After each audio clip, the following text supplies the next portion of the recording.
को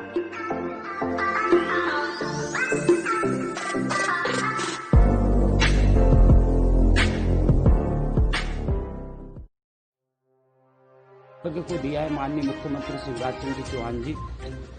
अतिथि शिक्षकों को क्यों नहीं दे पा रहे हैं? जब समतुल्य है अतिथि विद्वान और अतिथि शिक्षक, आप अतिथि विद्वानों को मई जून जुलाई का वेतन दे रहे हो, उनका आवंटन भी जारी कर दिया, लेकिन अतिथि शिक्षकों का क्यों नहीं दे पा रहे हैं? अतिथि शिक्षकों में क्या दिक्कत है? क्या अतिथि शिक्षकों के घर नहीं है? क्या अतिथि शिक्षकों का परिवार नहीं है? आप अतिथि शिक्षकों से मुलाकात क्यों नहीं करना चाहते? अतिथि शिक्षकों का वेतन आपको मई जून जुलाई का तुरंत उससे आहरित करना चाहिए। अतिथि शिक्षकों के अंदर रोष बढ़ रहा है, अतिथि शिक्षकों के अंदर नाराजगी बढ़ रही है। हमें मालूम है कि आप बहुत अच्छे से कार्य करने वाले मुख्यमंत्री हैं, लेकिन भेदभावपूर्ण नीति आपको नहीं करना चाहिए माननीय मुख्यमंत्री जी। नियमितीकरण और अतिथि शिक्षकों की रोजगार स्थायित्व के लिए मध्य प्रदेश के समस्त सैकड़ों विधायकों ने आपको पत्र लिखे, सैकड़ों विधायकों ने आपको सूचनाएं दी, आपको फोन के माध्यम से भी मध्य प्रदेश में सूचना मिलती होगी, लेकिन आपने अभी तक उन पर कोई भी विचार नहीं किया। आज की स्थिति में चाय की दुकानों पर काम कर रहे हैं अतिथि शिक्षक, खेतों में मजदूरियां कर रहे हैं, तगाड़ियां चला रहे हैं, फावड़े चला रहे हैं। ये स्थिति पैदा करने वाले आप हो। क्यों? क्योंकि आज लॉकडाउन की स्थिति में आपने हर वर्ग को दिया, सिर्फ अतिथि शिक्षकों को नहीं दिया। अगर मैं मानता हूं, आप एक दिन का दौरा अतिथि शिक्षकों के परिवारों में करिए, आपको उनकी दीनहीन दशा का पता चल जाएगा कि मात्र 7-8-9 हज़ार रुपये मिलने वाली सैलरी पर वो अपने परिवार का पालन पोषण करते हैं। मध्य प्रदेश के अतिथि शिक्षकों की हाल है, उसी में वो किराना लाते हैं, उसी में वो बच्चों का इलाज करवाते हैं, उसी में बच्चों की फीस भरते हैं, उसी में बच्चों को पढ़ाते हैं, उसी में अपने माँ बाप का इलाज करवाते हैं। ऊपर से आगे बात रखूंगा मैं कि क्या स्थितियां हो रही है। तो सर्वप्रथम माननीय मुख्यमंत्री जी से मैं अनुरोध करूंगा इस लाइव के माध्यम से, मेरे से कई पत्रकार बंधु भी जुड़े हैं, जितने भी लोग जुड़ रहे हैं सब लाइव को शेयर करते रहें। जितने अधिक शेयर करेंगे हमारी बात उतनी जल्दी ऊपर तक पहुंचेगी। अपने अपने आईडी पर शेयर करते रहें। तो मैं ये कहना चाहता हूं कि मई जून जुलाई का वेतन तत्काल प्रभाव से आहरित किया जाए अतिथि शिक्षकों का, समस्त छोटे छोटे कर्मचारियों का, उनकी दीनहीन दशा को समझा जाए। आप करोड़ों अरबों रुपए की बातें करते हैं, अरबों खरबों रुपए की, हजारों करोड़ों रुपए की बातें करते हैं कि ये यहाँ के, लेकिन मध्यम वर्गीय परिवार में जीने वाले लोगों को, गरीब परिवार में जीने वाले लोगों को अभी तक कोई भी मदद नहीं मिली। ऊपर से मैं हूं आज 100 रुपए 150 रुपए का बिल मेरे यहाँ प्रति महीने आता था। 2 महीने से पिछले महीने 5,000 रुपए का बिल आया, इस महीने 8,000 रुपए का मेरा बिजली का बिल आया। 3 महीने से मुझे वेतन नहीं मिला। मैं इतने का बिजली का बिल कहाँ से जमा करूंगा? मेरे घर की लाइट कट जाएगी, मैं अंधेरे में रहूंगा। यह अतिथि शिक्षकों का हाल है। आप कहते हैं कि 400 रुपए से अधिक जाओ तो आधा बिल, वहां पे विद्युत मंडल में जाओ तो वो कहते हैं कि अभी बिल की जांच करवाई जाएगी, और एक दिन बाद बिना जांच करवाई अधिकारी कहते हैं कि आपका बिल सही है, आपको पूरा जमा करना पड़ेगा। तो मध्य प्रदेश लाइव को शेयर करते जाएं। मैं अतिथि शिक्षकों के बात पर ही आ रहा हूं, आप सभी लोग इसको शेयर करते रहें। मेरा कहना यह है कि जब आपने बिजली का बिल माफ किया है तो आधा बिल करके उनको जमा करवाना चाहिए, लेकिन वो कहते हैं कि आपका बिल चेक होगा, अगर गलत पाया गया तो आधा होगा, वरना आपको पूरा बिल जमा करना पड़ेगा। भाई अतिथि शिक्षक जो है वो 8,000 रुपए के वेतन में 10-10 हज़ार रुपये, 8-8 हज़ार रुपये का बिल जमा करेंगे, अपने बच्चों को पालेंगे, अपने माँ बाप का इलाज करवाएंगे, अपने घर का राशन लाएंगे, कैसे जिएंगे आप ये बताइए? इतनी पीड़ा स्थिति, इतनी खतरनाक स्थिति। आज मेरी तबीयत बिगड़ गई, मैं घर में कमाने वाला अकेला व्यक्ति हूँ, अगर मेरे कुछ हो जाता है तो मेरे घर का लालन पोषण करने वाला कौन होगा? मुख्यमंत्री जी ये बात समझ ही नहीं रहे। ऐसे ही 1 लाख परिवार मध्य प्रदेश में है। बड़ी विनम्रता से बने अनुग्रह के साथ हम मुख्यमंत्री जी से कह रहे हैं कि मई जून जुलाई का तुरंत वेतन आहरित करें और स्थायित्वकरण की नीति तुरंत बनाएं, वरना ये चेतावनी भी है माननीय मुख्यमंत्री जी आपको कि आप 24 सीटों पर उपचुनाव लड़ने जा रहे हैं और इस 24 सीटों पर जो भी व्यक्ति चुनाव जीतेगा उसी की सरकार बनेगी। कांग्रेस के बारे में अगर अब बात करें, कांग्रेस ने धोखा दे दिया, लेकिन आप कांग्रेस ने धोखा दे दिया ठीक है, लेकिन आप क्या कर रहे हैं? आप भी तो कुछ नहीं कर रहे हैं।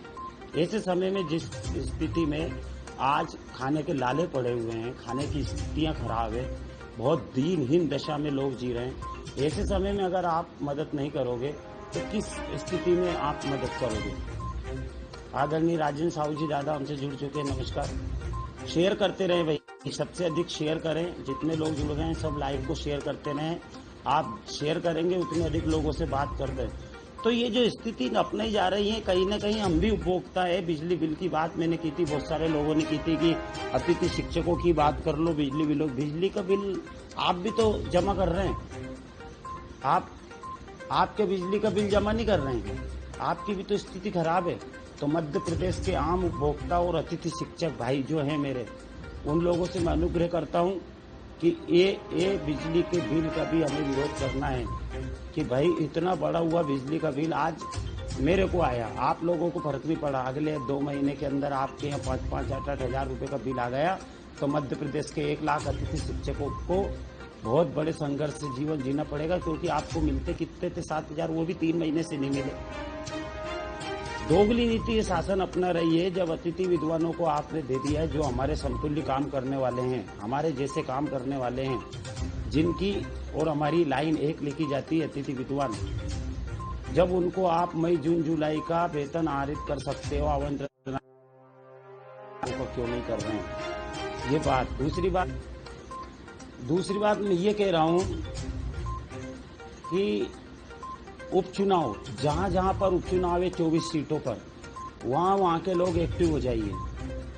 आपको मालूम है बीजेपी की तरफ से 22 से 23 कैंडिडेट फाइनल से हैं जो दल बदल कर आए हुए हैं। उन लोगों को स्पष्ट कह दीजिए, एक विधानसभा में हमारे 25 से 28 हजार वोट है, 30 हजार वोट है, कई विधानसभा में 50 हजार वोट है। अगर उन्होंने माननीय मुख्यमंत्री जी से मिलकर और उपचुनाव के पहले तत्काल प्रभाव से हमारे स्थायित्वकरण का निराकरण नहीं करवाया, तो निश्चित मान के चलिए हम उनका विरोध करेंगे और निश्चित बहुत जल्दी हम यहाँ से निकलने वाले हैं। बैठ के लेंगे, उनके घर घर जाएंगे, परिवार सहित 25, 30, 50 हजार जिन जिन विधानसभाओं में वोट है, वहां पर जाकर विरोध करवाएंगे कैंडिडेट का। और मान के चलिए कि और किसी भी संगठन और किसी भी व्यक्ति की जरूरत नहीं है। अतिथि संगठन परिवार सहित इतना वजन रखता है कि आपको चुनाव में चारों खाने चित कर देगा। जो जुड़ते जा रहे हैं वो लाइव को शेयर करते रहें, शेयर जितने अधिक करेंगे। बिजली बिल के नाम पर जो राजनीति सरकार कर रही है, बिजली बिल 8-8, 10-10 हजार रुपए दे रहे हैं हम लोग, कहां से बिजली का बिल जमा करेंगे? मध्य प्रदेश के आम जन से मैं अनुरोध करता हूं कि मैं जल्द आप लोगों को सूचित करूंगा। मध्य प्रदेश में विरोध जारी करिए। आप कब तक सहेंगे ऐसे अत्याचारों को? कब तक आप सुनते रहेंगे? कब तक आप 10 हजार, 8-8 हजार रुपए के बिल जमा करते रहेंगे? आपको विरोध करना पड़ेगा आपको, क्योंकि पिछले दिनों से भी तो हम 100 रुपए, 150 रुपए का बिल जमा कर रहे थे, न इतनी बिजली चला रहे हैं, सिर्फ 1-2 बल्ब चल रहे हैं, और 8-8, 10-10 हजार का बिल हम लोग उन लोगों का बिल जमा कर रहे हैं जो लोग विद्युत मंडल की चोरियां करते हैं। इसलिए इसका विरोध करना पड़ेगा। एक दिन हम पूरे मध्य प्रदेश में पूरे 1 घंटे तक बिजली बंद करके मध्य प्रदेश सरकार के खिलाफ विरोध दर्ज करवाएंगे। उसकी तारीख जल्द तय करेंगे। 1 घंटे पूरे मध्य प्रदेश के उपभोक्ता लाइट बंद करेंगे और अपने अपने घरों में लाइट बंद करके बैठेंगे और काला दिन बनाएंगे विद्युत मंडल के खिलाफ और सरकार के खिलाफ कि ऐसी स्थिति में हम जी रहे हैं और हमारे पास वैसे ही कुछ भी नहीं है और इतने पैसे हम कहां तक जमा करेंगे। कर्मचारी जगत आज बच्चों के भविष्य के साथ खिलवाड़ हो रहा है। ट्यूशन के पैसे स्कूल लेंगे, बाकी नहीं लेंगे। ट्यूशन के पैसे कितने लेंगे ये भी तो निर्धारित नहीं किया आप लोगों ने। कितने पैसे देंगे? मान लो स्कूल वालों ने ट्यूशन के नाम पे फीस मोटी रख दी, उनको कौन देगा? अंधेर नगरी चौपट राजा की तरह स्थिति से काम चल रहा है। अतिथि शिक्षकों के परिवारों से 1 लाख जो लोग जुड़े हैं और 1 लाख लोगों से 25 लाख लोग जुड़े हुए हैं। इनके साथ इस प्रकार का खिलवाड़, इनके साथ इस प्रकार की स्थिति हमारे ही संगठन के जैसे मीटरवाचक लोग हैं, हमारे ही संगठन के जैसे जन स्वास्थ्य रक्षक हैं, हमारे ही संगठन के जैसे आंगनवाड़ी है, हमारे संगठन के जैसे ही छोटे छोटे जितने भी छोटे संगठन है, सबकी स्थितियां बहुत खराब है। क्या दिया मुख्यमंत्री जी ने? आपने लाखों करोड़ रुपए का हिसाब जरूर दे देते, लेकिन इन गरीब परिवारों को पालने के लिए आपने क्या दिया? मैं मैदान में आ रहा हूं भाइयों, जल्द मैं भी स्वस्थ होते जा रहा हूं, जल्दी 1-2 दिन में बिल्कुल स्वस्थ हो जाऊंगा। फिर पुनः मैदान में आ रहा हूं, प्रत्येक विधानसभा का दौरा करूंगा, प्रत्येक विधानसभा में आऊंगा। जो 24 विधानसभा के मेरे अतिथि शिक्षक भाई बहन हैं, तैयारियां चालू कर दें। अगर इस सरकार ने उपचुनाव के पहले हम लोगों के साथ न्याय नहीं किया, हम लोगों के साथ हमारी बातें नहीं मानी, तो मान के चलो कि इस सरकार को चारों खाने चित कर देंगे। और अगर इस सरकार ने उपचुनाव के पहले हम लोगों की बात मान ली, स्थायित्वकरण हम लोगों को कर दिया, मई जून जुलाई का वेतन हमें दे दिया, तो मान के चलो इनको ज्यादा प्रचार करने की जरूरत नहीं पड़ेगी। माननीय मुख्यमंत्री जी, आपको ज्यादा प्रचार की जरूरत नहीं पड़ेगी। मध्य प्रदेश का अतिथि शिक्षक आपको घर बैठे चुनाव